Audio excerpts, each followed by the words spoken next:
Assalamualaikum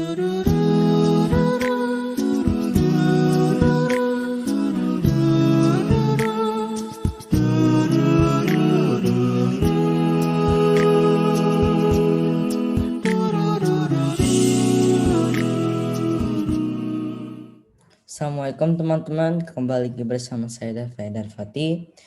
Hari ini saya akan berceramah sedikit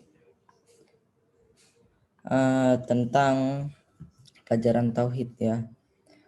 Nah, bagi umat Islam, tauhid bukanlah sebuah kata yang asing untuk didengar. Meski sering didengar dan diucapkan, namun tahukah kamu mengenai pengertian tauhid serta jenis dan keutamaannya? Untuk kamu yang belum tahu, lebih baik langsung saja kita simak ya. Oke, pertama, pengertian tauhid.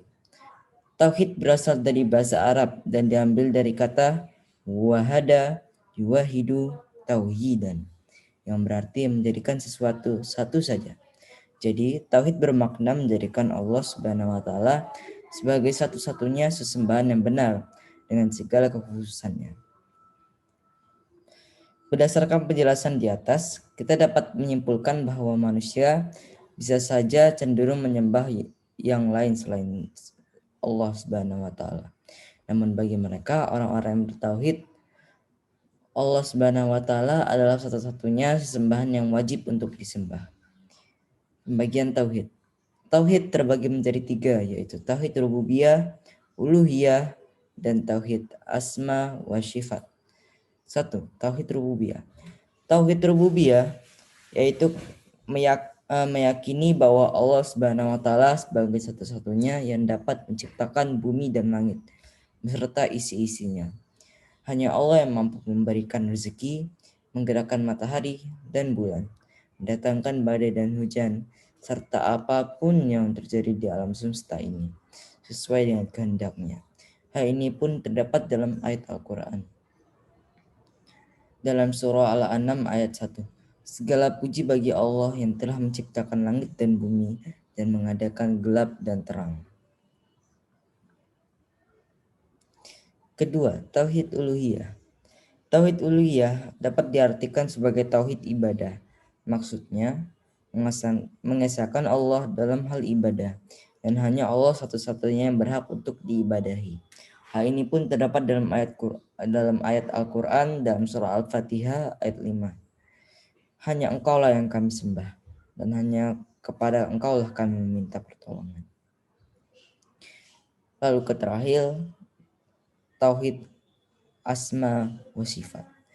Dalam kitab Syarh Salatsatil Usul, tauhid al-asma wa sifat ini adalah tauhid dengan cara menetapkan nama dan sifat Allah sesuai dengan yang sudah ditentukan Allah, tetapkan bagi dirinya dan menafikan nama dan sifat yang Allah nafikan dari dirinya dengan tanpa tahrif, tanpa tahtil, dan tanpa takhif.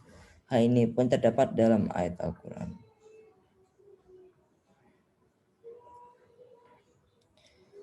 Nah, terdapat pada ayat Quran surah Al-A'raf ayat 180. Hanya milik Allah nama yang husna, maka memohonlah kepadanya dengan menyebut nama-namanya. Keutamaan tauhid. Tahukah kamu bahwa mentauhidkan Allah Subhanahu wa taala ternyata memiliki keutamaan yang sangat luar biasa?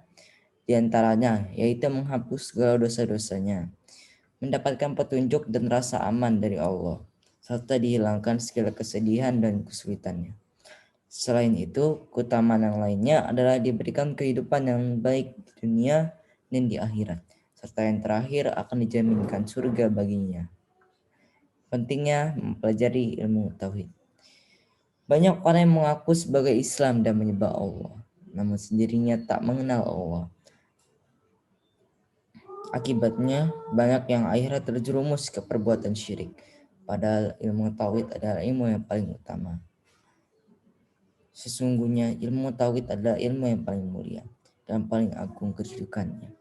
Setiap muslim wajib mempelajari, mengetahui, dan memahami ilmu tersebut. Karena ilmu tentang Allah Subhanahu wa taala, tentang nama-namanya, sifat-sifatnya, dan hak-haknya atas hambanya. kata Syekh Ushulil Iman, ilah yang abadi. Ia adalah Tuhan yang Maha Esa, tidak beranak maupun tidak diperanakan, sebagaimana dijelaskan dalam surah Al-Ikhlas. Qul huwallahu ahad, Allahus samad, lam yalid wa lam yulad wa lam yakul lahu kufuwan ahad. Artinya, dialah Allah yang Maha Esa. Allah adalah Tuhan yang tergantung kepadanya segala sesuatu. Dia tidak beranak dan tidak pula diperanakan, dan tidak seorang pun yang setara dengan dia. Dalam surah Al-Ikhlas di atas dijelaskan bahwa Allah adalah tempat bergantung dan bukanlah Allah yang bergantung. Maka sudah sepantasnya jika dialah satu-satunya yang pantas untuk disembah. Itulah dia pengertian dan jenis keutamaan tauhid dari saya, yang sudah sepantasnya diketahui oleh umat Islam. Semoga penjelasan di atas dapat bermanfaat kepada kalian semua dan semakin menambah keimanan kita kepada Allah Subhanahu wa taala. Amin. Oke, selesai dari saya. Wassalamualaikum warahmatullahi wabarakatuh.